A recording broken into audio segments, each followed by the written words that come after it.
Bien, vamos a dejar un ratito la política de lado para hablar de salud mental, sobre todo enfocado en chicos, en adolescentes. Efectivamente, porque es un tema muy importante de la salud mental, en este caso, como bien decía Jessy, focalizado en un trabajo extenso y muy puntilloso que hizo Fundar sobre salud mental adolescente, titulado Brechas y tensiones en las políticas públicas. Vamos a compartir algunos datos introductorios para la nota que viene a continuación con un especialista, con alguien que trabajó en el estudio y sabe de verdad.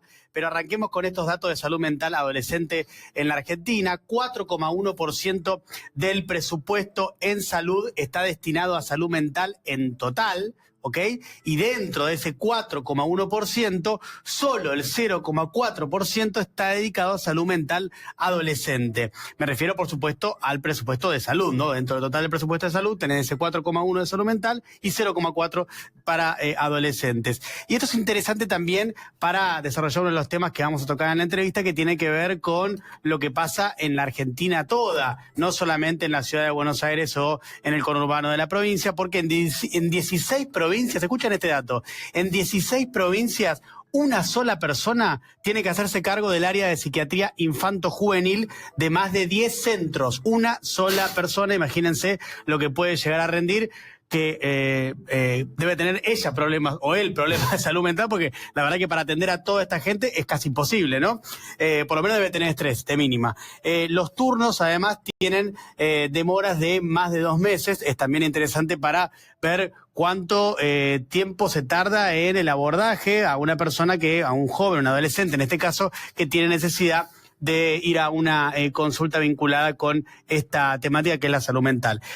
Problemáticas más relevantes que también vamos a desarrollar, pero esto es a modo de título simplemente para que ustedes vean, bueno, cuáles son las que tienen más prevalencia, las más prevalentes dentro de los adolescentes: ansiedad, depresión, trastornos de la conducta alimentaria, dificultades en el sueño, sentimientos de soledad y en el peor de los casos, el suicidio. Pero también es importante destacar algo que hace Fundar, que a partir del completo estudio que hace, dice, bueno, necesitamos políticas públicas urgentes para atender esta problemática focalizada en la salud mental adolescente. Y allí Fundar señala 4 o 5 cuestiones que son relevantes. Una es incluir la salud mental en la atención primaria. Otra es fortalecer las redes comunitarias, capacitar a los adultos en la primera contención emocional. Esto es porque muchas veces los adolescentes a donde primero recurren es a su grupo de pares.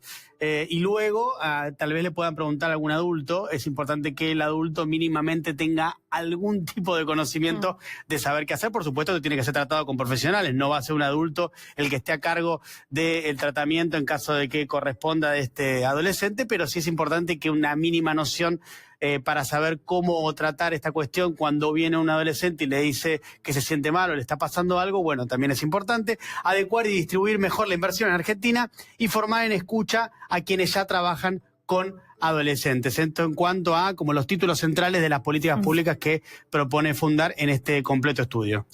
Bien, y ahora sí vamos a sumar a Fernando Sigman, médico especialista en pediatría y adolescencia, investigador principal del área de salud de Fundar. ¿Cómo estás? Hola, ¿qué tal? Un gusto estar con ustedes acá. Gracias. Igualmente, vos sabés que lo escuchaba a Diego y me quedé pensando en las distintas posibilidades de la salud mental, o sobre todo lo que padecen más los adolescentes, y por supuesto uno se mira en su espejo y vi a mis hijas, no son adolescentes, pero están ahí, y me quedé pensando si un chico, o no sé a partir de qué edad sería adolescente, 12, 13, 14 años, puede identificar solo algún tipo de problema de salud mental y cómo es que llega. Te voy a contar una pequeña anécdota. Mis hijas ven mucho a Tini, consumen mucho Tini, y en un momento la fuimos a ver y me dijo, mami, tiene el pelo largo. A mí sí, porque cuando lo tuvo corto es porque tenía depresión. A mí como... ¿Te dijeron ellas? Sí. Cuando me dijeron lo del pelo largo yo no asocié... Evidentemente era un tema de chicas de 10 y 12 años ese. Entonces, ¿a partir de qué edad los chicos empiezan a saber que existe algo que es la salud mental? A ver, el tema de salud mental es un abanico gigantesco. Un poco lo que nosotros tratamos de hacer es ver hicimos indagar qué están diciendo y qué van pensando sobre salud mental y compararlo y tensionarlo con las ofertas del sistema público y la necesidad de encararlo.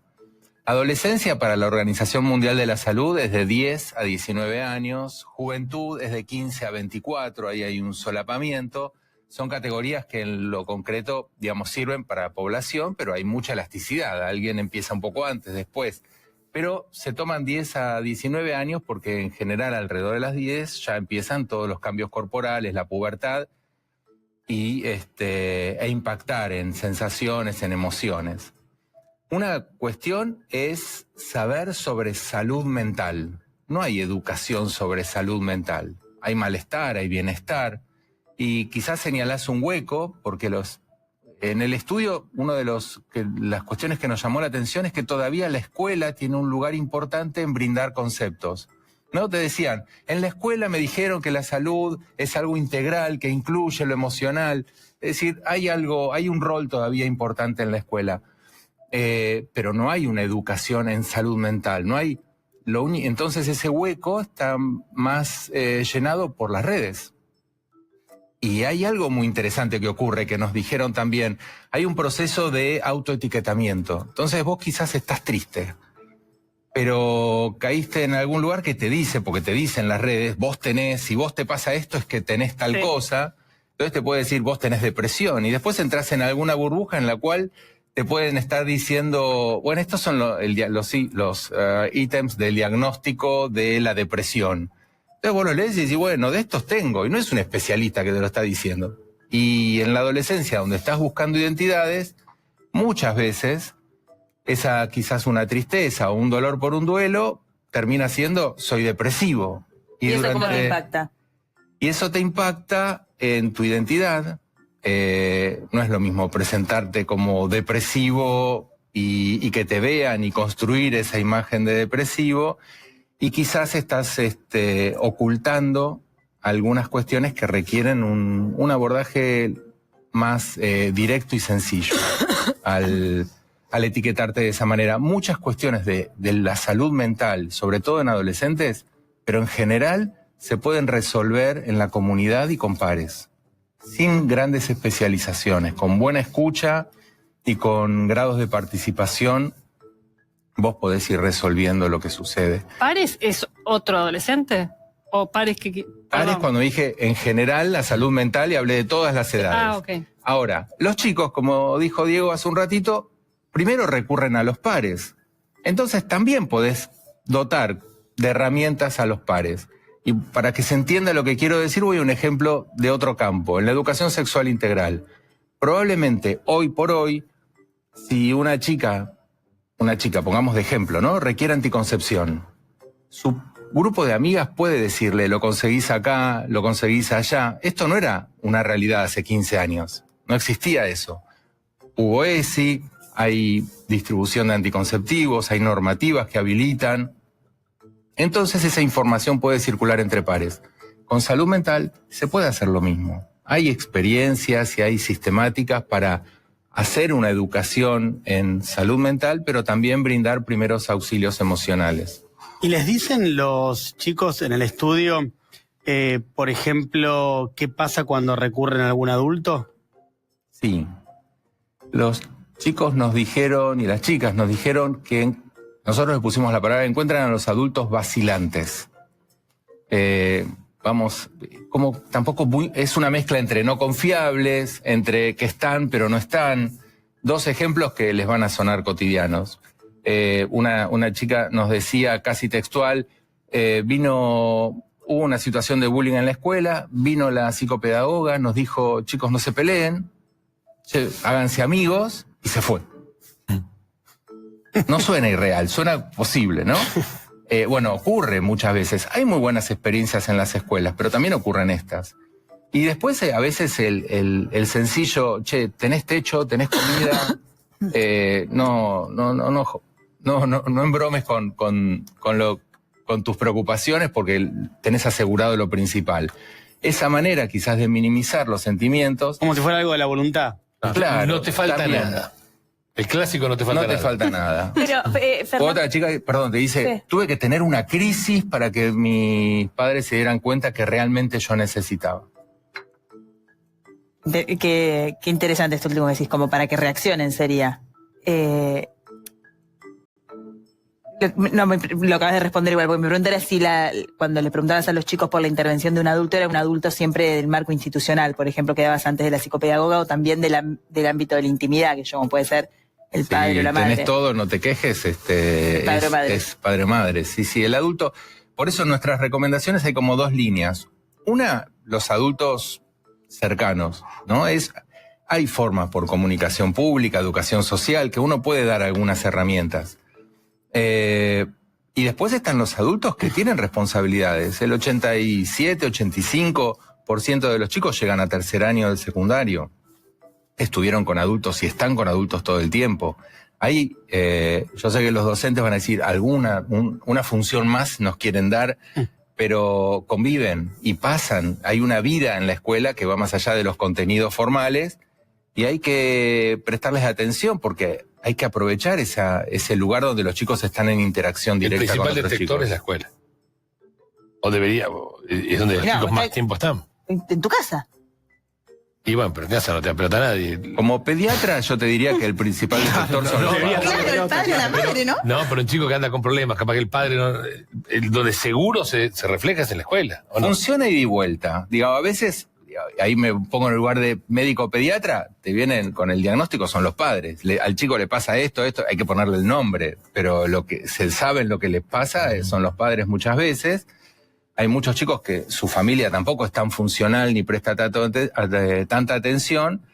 Y también en la escuela hay veces que se dan cuenta y hay veces que vos decís, ¿cómo pasó de largo todo esto si estuvieron conviviendo? Es muy variable. Sobre eso quería hacerte una pregunta. ¿Qué pasa cuando, porque dice padre o madre, parece como que son malos o que están en otra, pero bueno, la verdad que hoy hay un montón de padres y madres que tienen un montón de laburo, o a veces que no tienen herramientas, no digo ni intelectuales ni emocionales para abordar algunos casos que a veces son como también muy, muy difíciles. ¿Hay dispositivos en la salud pública que puedan atajar esas situaciones y hacer un seguimiento?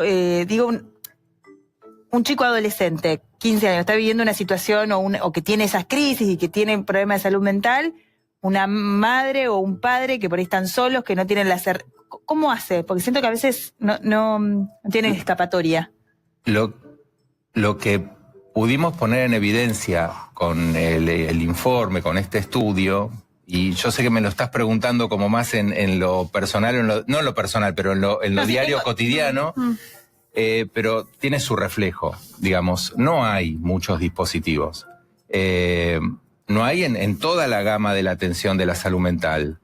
Hay un porcentaje significativo de los problemas de salud mental que son diagnósticos claros, que requieren medicación, que en el contexto de la nueva ley de salud mental también debieran tener dispositivos de medio camino y un acompañamiento cotidiano. Y es irregular, ¿no? Y en cualquier clase socioeconómica es un peregrinar muy fuerte tener un hijo, una hija o algún familiar con un problema serio de salud mental y sostener la medicación. Con los chicos es más difícil porque hay menos lugares y en las provincias los pocos lugares están concentrados en la capital, es decir, si estás en el interior de la provincia es mucho más difícil llegar. Hay un déficit, hay provincias que no tenían y no tienen psiquiatra infanto-juvenil, es decir, en esta pirámide hay una parte que no puede ser medicado. Los intentos de suicidio, que son situaciones bastante frecuentes en los hospitales, en las guardias, no tienen un registro adecuado. Hoy en Argentina no te puedo decir el número, ¿cuántos intentos de suicidio hay en el país? Porque sería un predictor del estado de salud mental. Se supone que por cada suicidio hay 20 intentos de suicidio. Se supone que una persona que se suicidó, si bien en adolescencia a veces se pasa al acta indirectamente, pero intentó varias veces y pasó por un sistema. Es decir, nos falta fortalecer mucho al sistema para poder dar respuesta. Si 0 fuera estar muy mal y 100 estar trabajando muy bien, ¿cómo estamos? A la luz de la experiencia, no comparación con otros ni nada, pues sin datos es imposible. Mira, con datos un poquito. La Argentina tiene este nivel de inversión que detallaron recién, el 4,1 del presupuesto general de salud, que aparte las cuentas en Argentina son muy difíciles y oscuras en ese sentido. Hicimos una metodología para arrimar ese número. Sería superior a la gran mayoría de los países de Latinoamérica, según el informe de estamos por OPS, encima de la media. De la media de inversión. El déficit de inversión en salud mental es global. Y la Argentina estaría por sobre ese promedio en relación a Latinoamérica. Entonces, sucede como sucede en gran parte de la salud. Por un lado, podemos decir en la salud, hay una dispersión territorial y hay servicios y hay buenas experiencias, hay atención primaria en casi todo el territorio con distintos niveles de calidad de atención, pero más o menos se llega. Todavía quedan, a pesar de crisis de desinversión, de la crisis del Garrahan, quedan lugares de atención y se sostienen y los están sosteniendo con mucho esfuerzo personal, los profesionales y los equipos, pero a su vez tenés un sistema de salud muy ineficiente, totalmente fragmentado en su financiamiento y en su gestión, donde el rol de rectoría del Ministerio de Salud es muy débil, y del control. Es decir, hay una salud que está más o menos accesible en sus 3 sistemas muy grandes, pero no es eficiente, no es efectiva. Con la inversión que tiene la Argentina aún ahora en salud debiera ser de mucho mejor calidad. Es una conversación larga y que la Argentina se la debe. Fernando, acá hemos hablado en algún momento de la generación ansiosa, del libro, hemos hablado de adolescencia, la serie que bueno estuvo muy de moda en estos tiempos, todas muy atravesadas por el tema de las redes sociales, ¿no? Y de los adolescentes. ¿Cuán difícil de ganar es esa batalla o cuán desigual es la pelea con las redes sociales y los adolescentes? Pareciera imposible, ¿no? Ahora, también eso no quiere decir que no dejemos de proponer o de pensar situaciones. Más allá por ejemplo, el sentimiento de soledad, que es algo que no mencionamos, y los trastornos de salud mental están asociados en sus curvas al comienzo de la distribución de celulares a los chicos. Es decir, es como que las curvas son paralelas. Los chicos empezaron a recibir celulares personales y los sentimientos de malestar y de soledad fueron aumentando en curvas paralelas. Eso en Canadá y en Estados Unidos porque hacen encuestas. Nosotros no tenemos datos, también hacemos una propuesta de encuestas para estimar la situación de salud mental. Pero teniendo en cuenta eso y que quizás es una batalla que sea muy difícil o que nos lleve un par de generaciones, si me permiten hago un paréntesis, no quiero complicarla, pero solemos entregar a nuestros niños y adolescentes a cuestiones del mercado sin reflexionarlo mucho, que también nos afectan a nosotros. La obesidad. Durante décadas estuvimos con las galletitas, hasta que la pelea que costó el etiquetado frontal, que tampoco es la panacea, pero es una alerta, y aún así se discute si continuar o no. El alcohol. El alcohol no lo fabrican los chicos, es el mercado, y nosotros consumimos galletitas, nosotros consumimos alcohol, y los adultos consumimos celulares, y no prestamos atención a nuestros chicos, y para calmarlos los ponemos frente a una pantalla.